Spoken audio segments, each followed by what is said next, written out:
Every morning I wake up to a new headline lying about me. Here we go. I have comedians dressing up in whiteface. Which was hilarious, by the way. This is a moment for Americans to come together and decide what kind of country we are going to be before we lose our country altogether. We've already lost our country. Having lived through quite literal hell these past 7 months, and while we may have big problems with illegal immigration in this country, I have to tell you, we have an even bigger problem when it comes to the systemic indoctrination and radicalization of our own citizens. The glow of an expected widow. There's those demon eyes again, in case you were wondering. You can just see them. That is evil in her eyes. The new American boss babe, Erika Kirk, America's little supposed sweetheart. Or if you're like me and you see the real truth, she's the one that's behind everything with Charlie. She's behind all this stuff. She's put in fake tears left and right. And today she made a speech about the White House Correspondents Dinner. I haven't even watched it yet. We're going to watch it firsthand because I want to see it with you. And we're going to, critique it. We'll say it that way. I'm Jarrod Wright. This is the Right Wing. Make sure you hit the like, the follow, subscribe, notification bell turned on, because I know you like these videos. I know you like hearing me talk about these things. You might as well make it easy to find it. Let's get into it. The Right Wing has been excellent. Jarrod Wright, Christian nationalist influencer.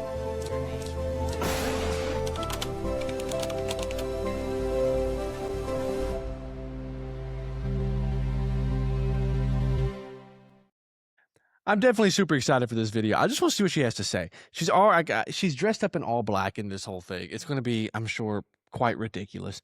We're going to live react to it. We just want to see what she says, what kind of crap she comes up with, because that's just who Erika Kirk is. She's full of baloney, if we're being honest. So let's get into it. Seems to me that nothing will ever be enough for the evil in this world. Our country has become unrecognizable. These people have perverted the truth to the point that they motivated the murder of my husband. They have continuously tried to assassinate the president, and anyone who stands in their way is labeled hateful, racist, fascist, and every other trigger word that is grossly dishonest. We want the best for our country. They don't. This is why Charlie started Turning Point USA in the first place. He didn't trust the radicalized liberal teachers. And this past Saturday, it was a school teacher, of all people, a school teacher that attempted to change our history for the worst with bullets. And everyone is asking why I even went to the White House Correspondents Dinner. And it was because many of the journalists in that room have attempted to dehumanize me. And I wanted to meet some of them face to face, quite frankly. Why have a conversation about me when you can have a conversation with me? Okay, first off, can we just talk about this whole, it's always the blonde haired, all American look chicks. They just have this I'm better than you attitude. This mean girls, I'm better than you. Let's just have a conversation. I swear I'm not about drama. And then they pull this bullcrap. Oh, let's just have a conversation face to face. Demon eyes. I wish I could make demon eyes like her. Look at this. I wonder if look, you can kind of see him right there. She has the scariest eyes I've ever seen. This is straight up Kenneth Copeland. I've talked about this before. She is terrifying. Absolutely terrifying when it comes to her eyes. This is demon possession, in my opinion. 100%. But let's just see what she says about this reporter. For example, a journalist from the Daily Mail came up to me. She introduced herself, and she was very gracious. She was saying, "You look so beautiful. I'm so sorry for your loss." To which I replied, "It is so nice to put a name to the face, especially with all of the slander, the lies, accusations that are out there surrounding my husband's murder and myself." And I said to her, "You know what's so interesting? This is my first time at the White House Correspondents Dinner, and I find it so fascinating, the dynamic that is going on right now, because everyone is all dressed up and you guys are co-mingling in and out of each other's cocktail parties. And so for one night, you are able to put aside all of your differences for the sake of freedom of speech." It's because they're all owned by the same people, first and foremost, all of these news companies. And then by Monday morning, things will go back to being an absolute bloodbath between all of you. To which she replied, literally, she said, I know. Isn't it special, right? Isn't tonight so special? And following that conversation, it was time to take our seats, and we went into the big ballroom where the dinner was. And one of the first things I noticed when I walked into that room was quite literally the proximity of the opposing outlets to one another.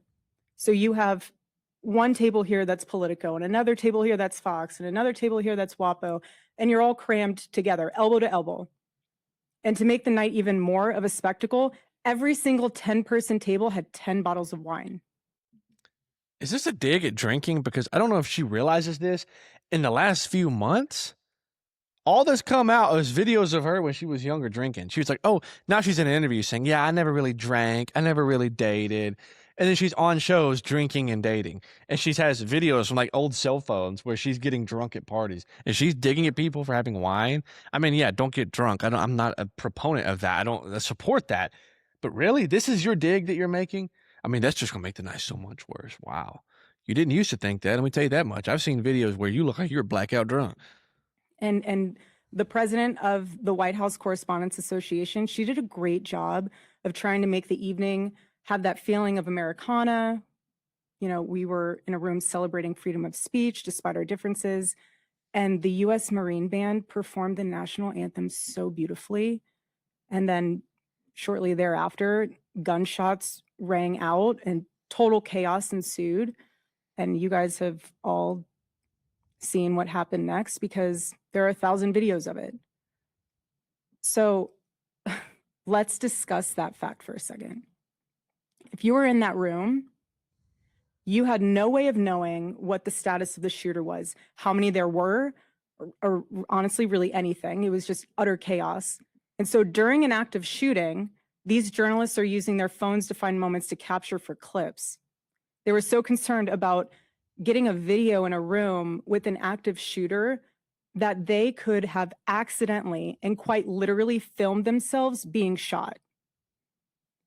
Many of those people have become so desensitized that fight or flight became secondary to the opportunity of putting themselves into the story, which ironically breaks the #1 rule of journalism. And again, ironically enough, the shooter was a teacher. You have these people who are supposed to be teaching our children the future of this country, and he's so unhinged that he is able to teach children by day and then attempt to murder the president of the United States by night. First off, let's just go ahead and say this. I've said it before. This was all 100% staged. I'm not going to say that he didn't go in there and start shooting, but it was planned and it was staged to create a certain amount of arousal for the Iran war, for the ballroom, and this is spelled B-A-A-L, by the way, not B-A-L-L, ball, B-A-A-L, as in the pagan little g god worshiping. That's what this is about. The MAGA influencers jumping on this. This is why we need the ballroom, you know? So just so we're clear about where I stand on this. Now, could she have been terrified? Sure, but she sure looked like she put in some fake tears, you know, beforehand. And in his manifesto, he starts by contextualizing himself by saying, I am a citizen of the United States of America. And while we may have big problems with illegal immigration in this country, I have to tell you, we have an even bigger problem when it comes to the systemic indoctrination and radicalization of our own citizens. Here we go again, pinning the left versus the right. This is what they do. Now, don't get me wrong.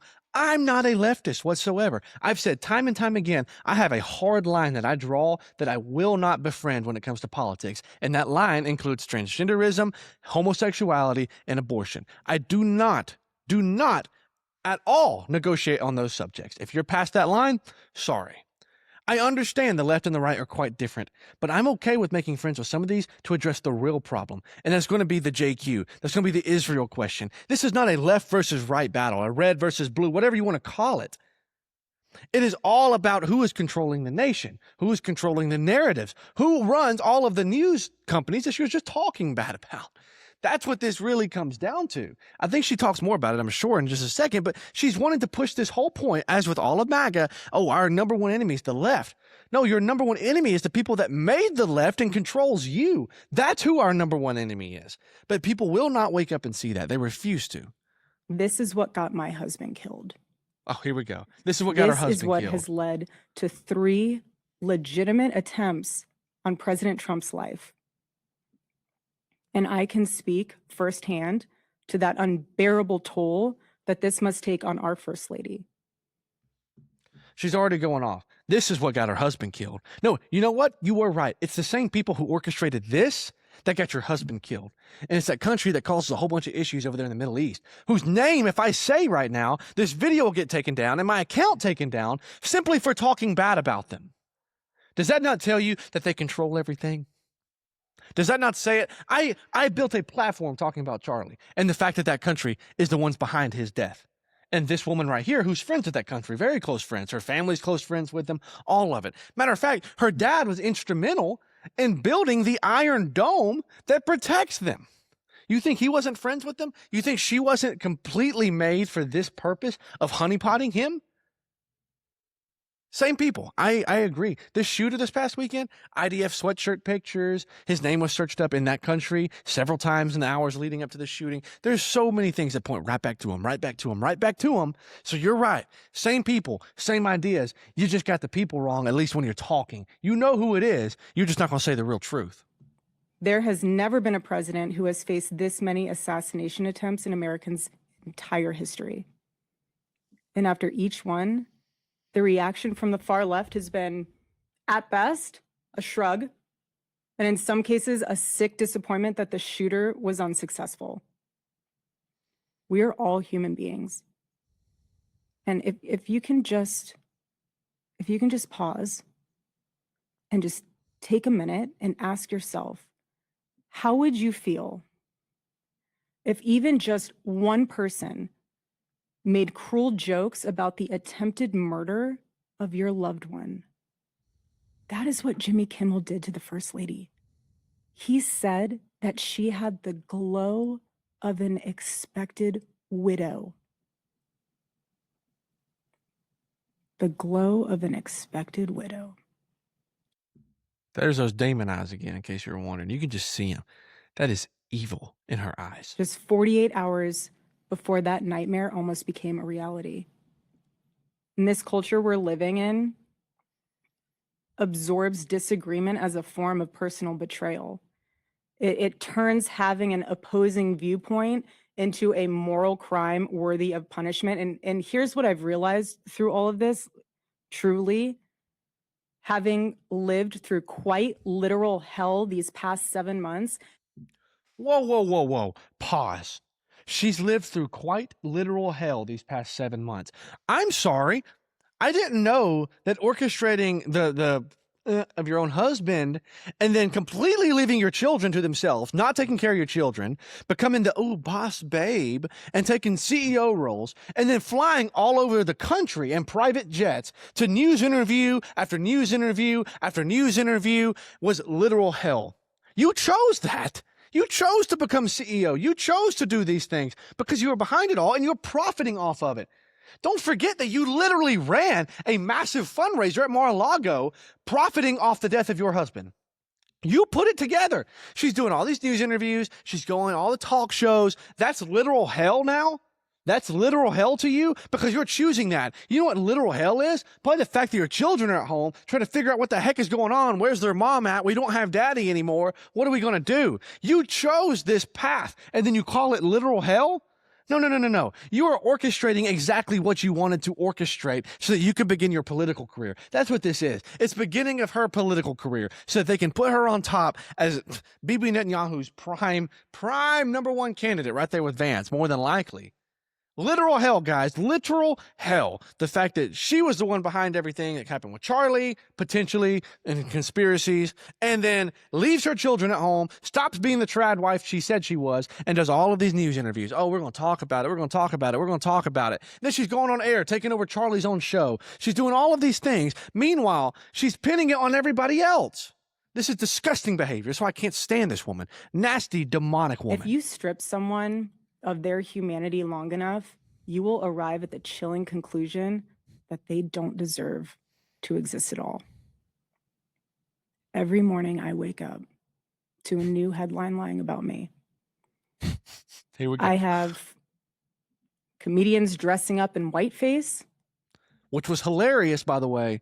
That was absolutely hilarious. And he never named you by name. That should say something. Pyrotechnics? Is that part of your living hell? Pyrotechnics going off and all these things you're speaking to? What about going to college campuses dressed up in leather pants, as tight as you can get them, shaking your butt around like you're going to find you a new college boyfriend to replace Charlie? What about the guy you decide to bring to this entire White House Correspondents Dinner as a date?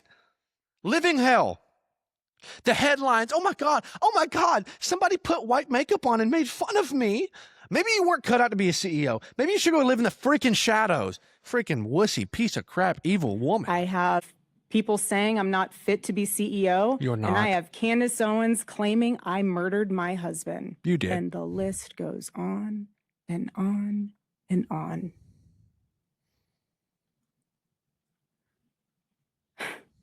There is a serious epidemic of dehumanization plaguing this country.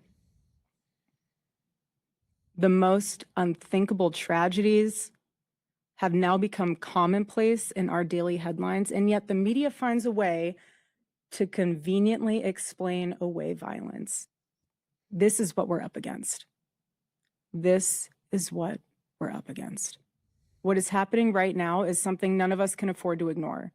The evil forces working to divide us, to distract us, and to pull us apart has never been stronger. This is a moment for Americans to come together and decide what kind of country we are going to be before we lose our country altogether. We've already lost our country because of women like this, because of people like this, of thinkers like this. The country has been bought out by an entire different nation that's much smaller than us because of people like her that are best friends with them, that love intermingling with them, that love giving them all of our secrets, all of our technologies, all of our money. The problem has never been left versus right in its entirety. The problem has been who instituted the left to come against normal thinkers. That's the problem. And people like her, they love to push it the other side. They're the propagandists trying to distract us from the real problem. We've already lost the country. In Romans chapter 12, verse 21, it says, "Do not be overcome by evil, but overcome evil with good." And this is why my husband created Turning Point USA, so we could have civil discourse and debate and open dialogue, because when we stop talking to each other, bad things happen. I am choosing to fight for America, for my children, for your children. Fighting for your children? They're at home right now. You took a CEO position that you didn't have to leave your children at home without a dad and essentially without a mom now when you go touring the country with your pyrotechnics. This is what's best for her children, though, guys. Wow. And for our humanity, because we all need to do our part. And by the grace of God, we will succeed, and America will remain what she was always called to be, a shining city on a hill, a light to the world. So let me give you a perfect example of how it's done. My husband did it best and left us the blueprint on how to have uncomfortable conversations with those who disagree. Buckle up, everybody. Here we go. Okay, all touching at the end. We're going to bring in Charlie. This is ridiculous. This woman's so evil. I needed to live react to this with you so you could appreciate my anger as I watch this, because this woman makes me angry. This woman makes me so incredibly angry, and rightfully so, because of who she is and what she represents, what she's done. It's disgusting. Honestly, it's disgusting. Maybe she'll put in some fake teardrops before her next appearance. But if you enjoyed this, I'm Jarrod Wright. This is The Right Wing. Like I said before, I make this content all the time to make it easy for you to see what's going on. So if you enjoyed it, give me a follow. And until then, hope you had a great day.